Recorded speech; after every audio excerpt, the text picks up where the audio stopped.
Welcome back to the channel, YouTube. If you're trying to figure out how to beat Romina, Saint of the Bud, then you came to the right channel. And I was able to take huge chunks of damage off her in the process.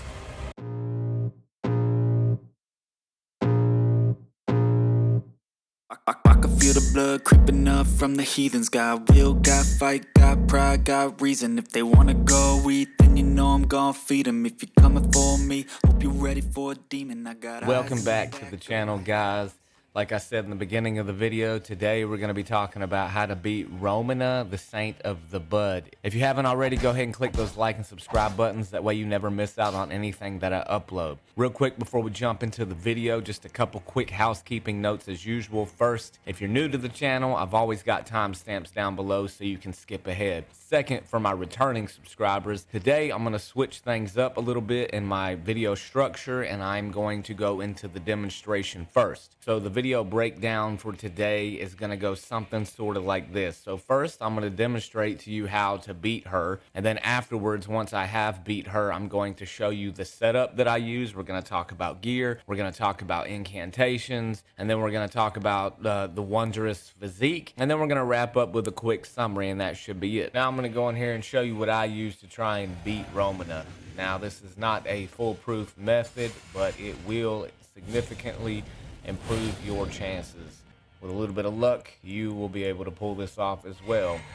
Let me just make sure I got everything situated. The hardest part about this battle, no matter how many times I fought her, is getting her to focus on your summons.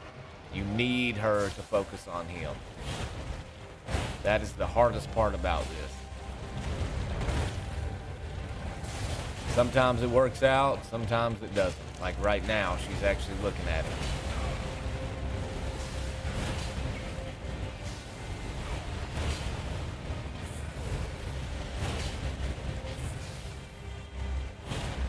And I was able to take huge chunks of damage off her in the process. And since she's doing that, we might as well power up as well.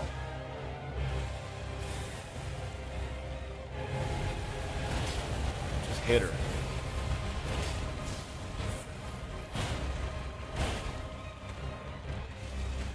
Don't let her jump on you.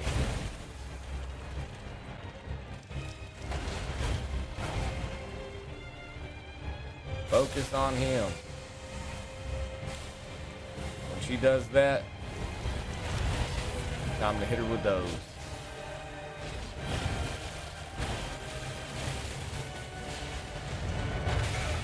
And try not to get hit in the process. And finally, she is dead. Okay, so now let's talk about the equipment that I used that you saw in the video and why, and kind of what the strategy was behind putting this build together. Now, the first thing that I used, like my Elden Beast video, I used the Blasphemous Blade. Good old Blasphemous Blade. Everybody, it's a fan favorite. And in this video and in this particular battle, it is no exception. And the main motivation behind this and main thought process was its fire damage, and more importantly, its ability, Taker's Flames, and how you can use it from a distance. That was really the main motivation for using this. Now, it also heals you if you kill enemies with it, but obviously that didn't happen in this video. So the next thing I used was the good old finger seal, as I use pretty much on any weapon I'm using. I rarely deviate away from this or have found a reason to deviate from this, so that's what I'm using. With the Visage Shield, this is serving two purposes. One of them I did not use in this video, but I'm going to talk about it anyway. So this has an ability on it called Tongues of Fire that also uses fire damage. I say that because before I respect my character, I had more in mind. I had more FP that I could use, and this is very good for strength builds because you can essentially just hold down that L2 button and burn Romina while you are guarding at the same time, and it can help not only damage her and wear her down, but also break her stance. I found that this is probably not the best approach. Like I said in the beginning, the Blasphemous Blade and attacking from a distance is the best approach, but this is a good shield to have if you are mainly a strength build, and it's the shield that I used during the demonstration. Now, the mushroom set that I have here for my armor is all because of the immunity. Romina is a scarlet rot build, and this has the highest immunity that I could find. As you noticed from the video, even when I was blocking with this shield, she was still causing scarlet rot to build up as I was blocking those attacks. Using a higher immunity in combination with this shield helps you to be a little more survivable in this battle. It won't keep you from dying by any means, but it is a better choice in my opinion. Now, when it comes to my talismans here, so I had the Fire Scorpion Charm, obviously to complement the Blasphemous Blade and add that extra fire damage. Then I had the Two-Headed Turtle Talisman, which was for some of that stamina recovery, because you're going to need to be able to manage the stamina in between her attacks, because her attacks take a huge chunk of your stamina down every time she hits you. So you've got to be able to let off that guard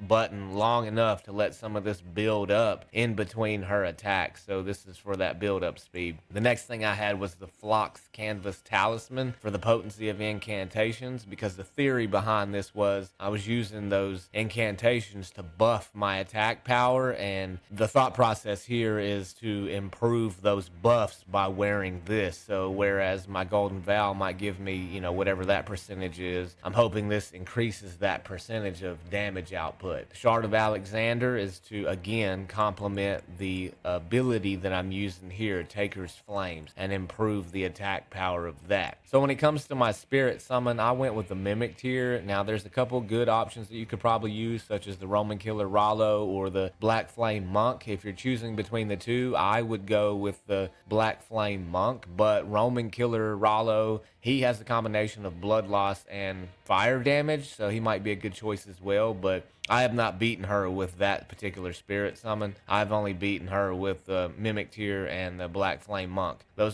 These are all good options, but this is the one that I used for this particular battle. Before we move on to the next section, there's a few key points I need you to keep in mind when it comes to the build itself, and you need to understand. So one thing that you need to know is Romina's health is more than the Elden Beast was. I don't know the exact numbers. You can fact check me on it, but Romina's health is somewhere around 35,700, whereas the Elden Beast and Radagon combined were like 35,300 maybe. Not a big difference, but Romina still has more health. Now, when it comes to her negations and her resistance, the only two things that you can use against her as far as ailments go is Frostbite and Blood Loss, which is why I mentioned the Roman Killer Rollo.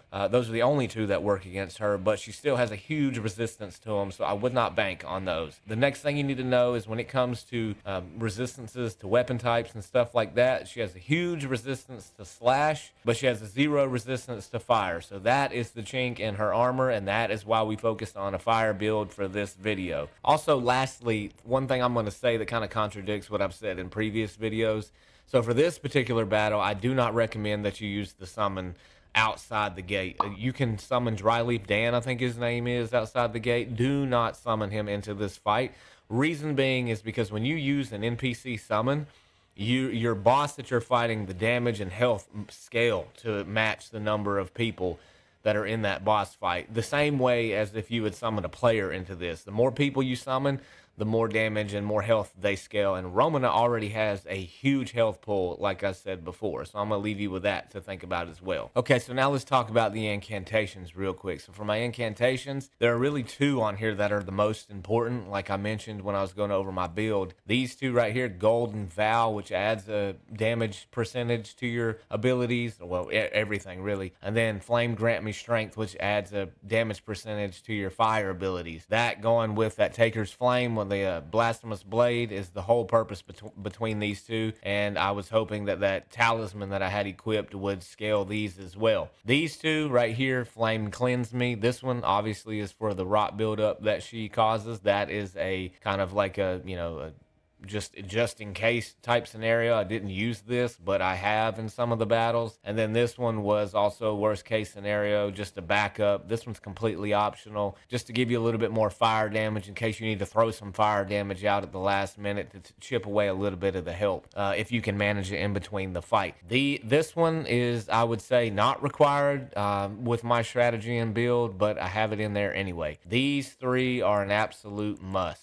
Now, moving on to the Wondrous Physick that you saw me use in the beginning, it should come as no surprise that I'm using the Flame Shrouding Cracked here for that fire damage. Again, that was the whole strategy. I should probably let you know, after looking at the data for a lot of these bosses and a lot of the enemies, 9 times out of 10, maybe 8 times out of 10, your main damage is either going to be fire or lightning for most of the enemies on this game. The next thing I've got for the Wondrous Physick is, because we had so much devoted to the damage output, I needed a little something in there to help with the damage negation, because Romina hits hard when she hits, and this is kind of like you can take some of that damage for a minute. It's not gonna save you by any means. You still have to know how to dodge and kind of look at how she telegraphs her attacks, but this will help you. So with that, guys, that brings us to the end of the video. In summary, what we did was we skipped the drawn out trading of hits, and instead I showed you how to focus on the high damage approach by stacking buffs and maintaining distance. I showed you the right gear, a well thought out physique, and I showed you those key incantations. If this helped you and saved the controller and relieved a little bit of your headache, then go ahead and give me a like and subscribe. And once again, Winks out.